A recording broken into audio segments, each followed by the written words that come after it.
Hello, everyone, and welcome to another Three Tip Thursday or Three for Thursday with myself, John, and Sue. Hello, Sue. Hey, John. Hi, everyone. Thanks for joining us. If you like to share your screen, Sue, I will drop it up and you can lead with your first wonderful tip of the day. For those people that didn't join us last week, all of these sessions, if you missed them, they will be held on our Facebook page here, so on the Mote Teachers Facebook group. But we're also going to be posting them into a playlist which sits on our YouTube channel. If you haven't checked out the YouTube channel, please do. There is some wonderful content there from the likes of Sue and Greg and all of the members of our community that are really wanting to share positively lots of things that you can do with Mote. So speaking of that, I'm going to share Sue's screen now, and over to you, Sue. Okay, so today we have our Three for Thursday or Three Tip Thursday. Still trying to figure out what we're going to name it. So if you'd like, and if you're watching this right now, feel free to message us in the comments. Let us know what you think. Three for Thursday, Three Tip Thursday. We'll figure it out. But we do have three tips for you. I'm going to bring you two. My first one is going to be about, I like to call them GIFs. You can call them GIFs. I think that somebody officially said it was a GIF, but I still call it GIF. You can also let us know what you think about that in the comments as well. So we're going to dive deep into a little bit of an intermediate to advanced level of using Mote with slides, again, for creation. And if your students have Mote installed, they can actually do this as well, which makes things the GIF versus GIF. So it makes things a lot more fun to put the creation into the hands of your students if you are able to do that. Now, if you wanted to create a Mote audio note in Google Slides, you would just simply click on your Mote button here. You would record your audio note. Hi, everyone. We're going to create a digital story where each slide is a different line. And let me know if you have any questions. Probably usually think that out before actually inserting it. And then just simply hit that insert button. As you can see, as I have already here, there it goes. We get our purple speaker. So I'm going to delete that one. And I'm just going to increase this size. So we kind of already know that. So if we want to level up creation here, and I know in our last Three for Thursday, we talked about inserting different icons here. You would just simply right click or two finger click, and you can go over to where it says replace image, and you can choose any item that's over here.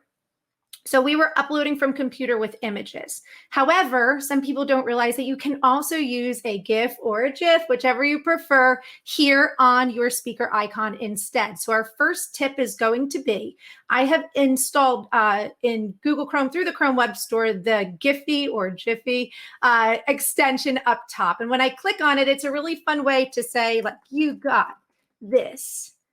Which is right here. And then you can just find a GIF or a GIF that you like. It has this little tiny download button. So I'm going to actually download that. It's going to save locally into my drive.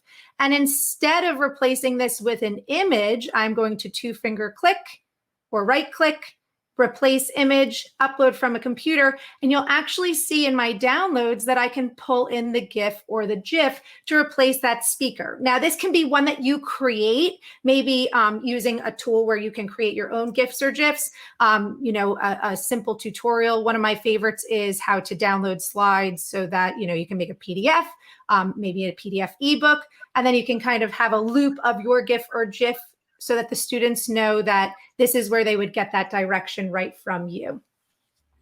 Sue, that was an unbelievable tip. Do you know what? That's something that I have never done. So that was such a creative way. And have you found that putting a GIF in? I'm a hard G person. Has that helped people that are perhaps new to Mote for Slides realize that there's something that they need to do, or have you had other feedback?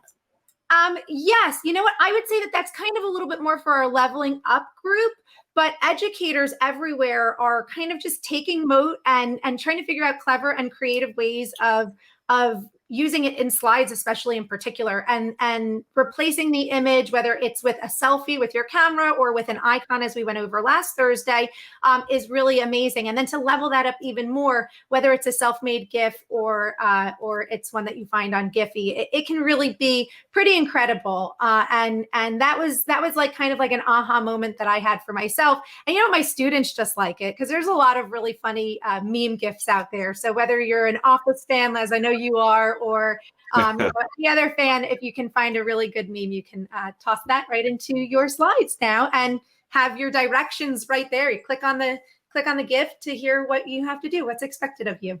Thank you, Sue. And you actually mentioned that there are lots of resources being shared and that actually templates too, particularly on using Mote for slides. So lots of Google slide decks going around, lots of them being shared on socials, both here on Facebook, but also Twitter, Instagram as well. You'll notice at the bottom, there's a little ticker just scrolling across. If you'd like to see more templates, you can go to learn.mote.com. Just go ahead and click on the hub, and then you'll see there's a growing basket of resources there from both the team at Mote, from some of our community members, and then we have a few special contributions from people like the lovely Paula from Slides Mania, who I'm a massive fan of. Oh, she's yeah. So what I'm going to do is I'm going to share my screen now, and here we go. And I'll give you a breather, Sue, temporarily, and I'll say hello in just a couple of minutes. Okay. Right. So here we have my Google Classroom screen. So this is a super familiar format that we've all been using for years, the Google Classroom grading workflow. You can see that I've left a comment for one of my students here, Dwight Schrute. As Sue said, I'm a bit of a fan of The Office. And what I've got a choice now, just to do a summative comment, I can either leave it here in a private comment, or perhaps I'm going to leave it here. So I've left a message, or I've left voice feedback for all of my students. I just want to quickly run through and leave a private comment for them. So what I'm going to do is I'm just going to go down here, tap on the Mote icon, as we're all familiar with, and leave this note. Hello, before the next class, please make sure that you listen to all of the feedback. Thank you. This is now done. I'm going to trust the transcription entirely. And I'm just going to go ahead and post that back. So while it's transcribing, what I'm going to do is I'm going to jump now onto my student view. So this is me as a teacher, and I'm going to go over here, look at my student. So this is Dwight.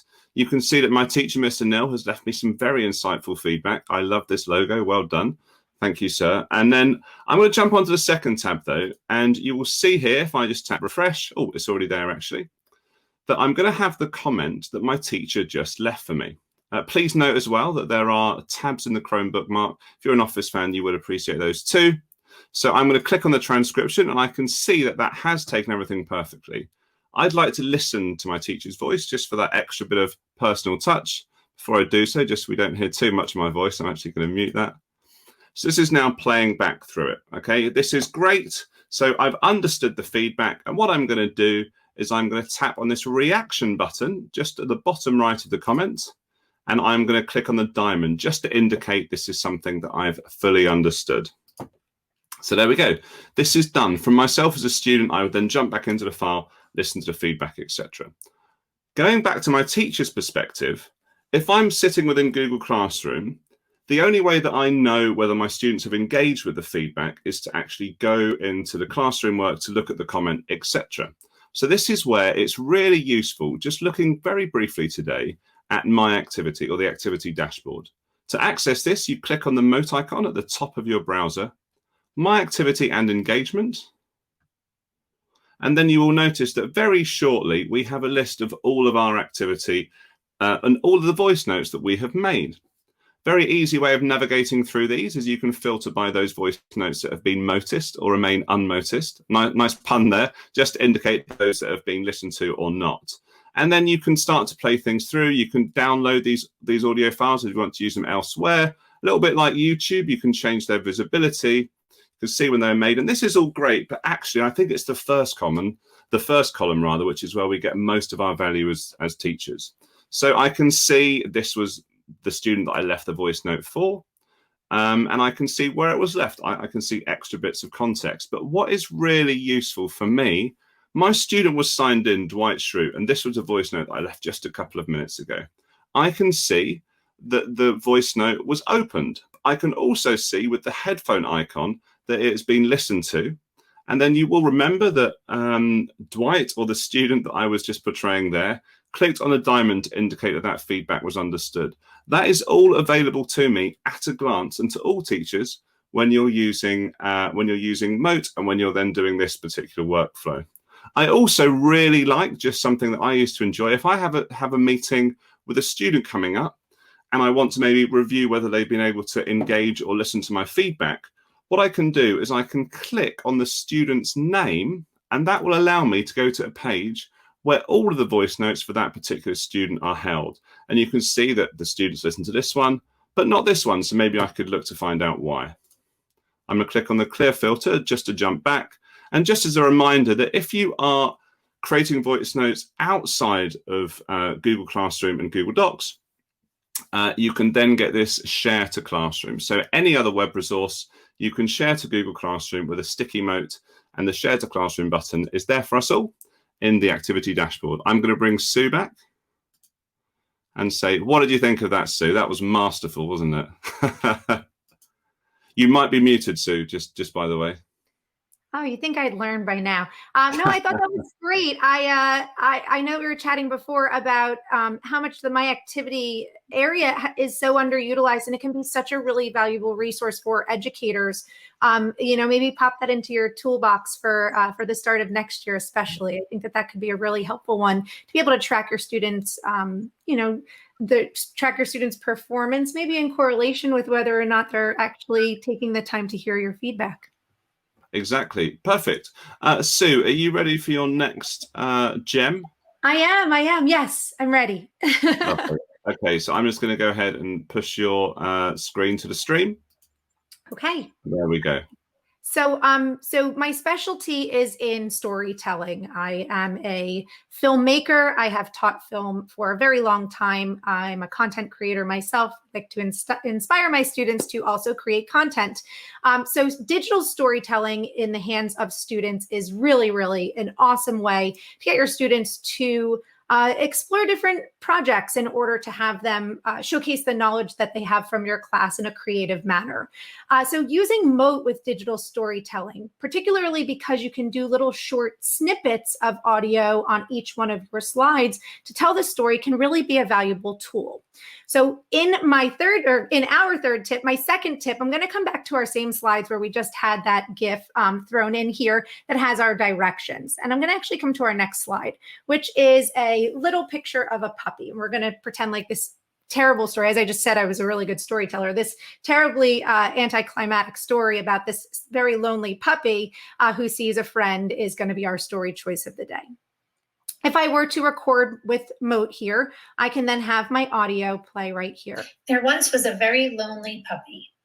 And if I were an elementary school teacher, if I were maybe a high school teacher that wanted my high school students or middle school students to maybe tell stories to younger students, I can actually choose to have maybe both the words as well as the audio in here for my story. So we're going to do that for the first one, but wait, because there's going to be something pretty awesome that happens in a moment. We're going to actually make a story loop in a moment. So the next slide is he saw a friend outside. So very quickly, I'm just going to record this.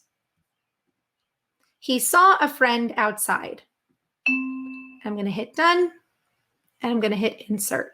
Now you can, if you wanted to get really creative here, you can replace maybe your Mote purple speaker icon with the image that's right here. So you don't even have to worry about having that purple icon. But for the sake of saving time, we're going to keep that purple icon right there. Okay, so we have, there once was a very lonely puppy. He saw a friend outside. Together they joined forces to have fun and spread love in the community. I guess it's climatic. Okay. Maybe not original. Together they joined forces to have fun and spread love in the community.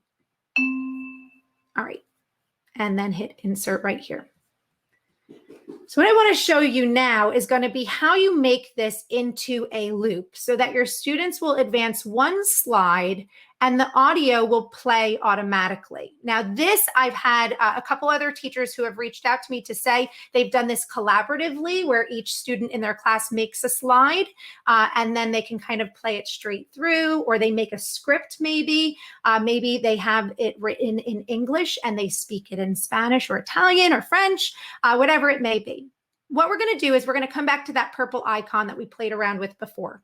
And we're going to click on it and you'll see that format options pops up. If format options does not pop up when you click on it, you can find it just right here.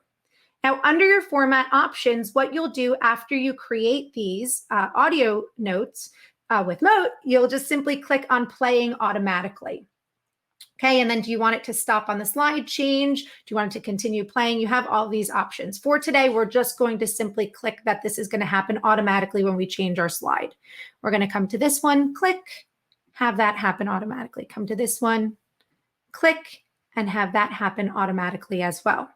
So now what we're going to do, we can even do it on the GIF or GIF as well. So click and have that happen automatically. So now all of this audio will start playing as soon as we progress to the next slide when we are in present mode. So hopefully this works. We're going to fly on into present mode right now. Hi, everyone. We're going to create a digital story where each slide is a different line. And let me know if you have any questions. And maybe I would change that to, hi, everyone, this is a story that was created by Mrs. Trankina's 4th period class, something like that. There once was a very lonely puppy. He saw a friend outside. Together, they joined forces to have fun and spread love in the community. And as you can see there, all that they did was progress to the next slide and automatically they're able to hear your voice. So whether this is, an agenda, whether this is directions, or you want your students to create a story individually or collaboratively, it's a way for that audio to just start automatically and no one has to kind of look for the button to click it and see if it'll work for them. That was brilliant, Sue. I mean, I for one think that the art of storytelling is so important for all students, for all learners. And what a beautiful story that is! I can't wait for the sequel or to see what happens in the second chapter. Maybe next Thursday. You never know. There you go. So if ever there were a reason to stick around, I think that was it. Yeah, Sue, that is so great, and I think that was such a nice way. I hadn't actually thought of having different students working on different slides for this particular activity. I think as well for younger learners, I think this is a really nice way that they can collaboratively create a really nice little story. That's a fantastic example of how one might like to use Mote for slides. I'm just gonna drop your screen out there just a second. And so Sue mentioned that we were looking at possibly the impact of audio feedback on learning. So when I was taking you through my activity, then we were looking at how maybe Dwight would have done better on those voice notes that he heard versus those that he hasn't. If you wanted to find out more about the ways in which we are looking into the power of voice as a tool to really transform learning through like purposeful feedback that's really easily understood from your students, I would definitely suggest that you check out our report that's by John Weathers, PhD, no less. And you can go to bit.ly/Mote report, bit.ly/Mote report. Hopefully you can see it there at the bottom of the screen. I would definitely recommend checking that out. So we've shared 3 tips on a Thursday, Sue, and I think that that's probably all for now. I know that we've had a few people join us. Hopefully you've been able to share it. And if you weren't joining us live and you have questions, please just drop those in, either if you're accessing on our Facebook group, just into that little box there, just either tag myself or Sue. And if you're watching it on YouTube, please do just the same. And we're always really delighted when people share the content and also when you engage with it and put your own particular innovative spin on things. So please go ahead and do that and then let us know how you get on. Anything to add, Sue? Not at all. Just one day left till the weekend. And if you guys are on summer break, happy summer.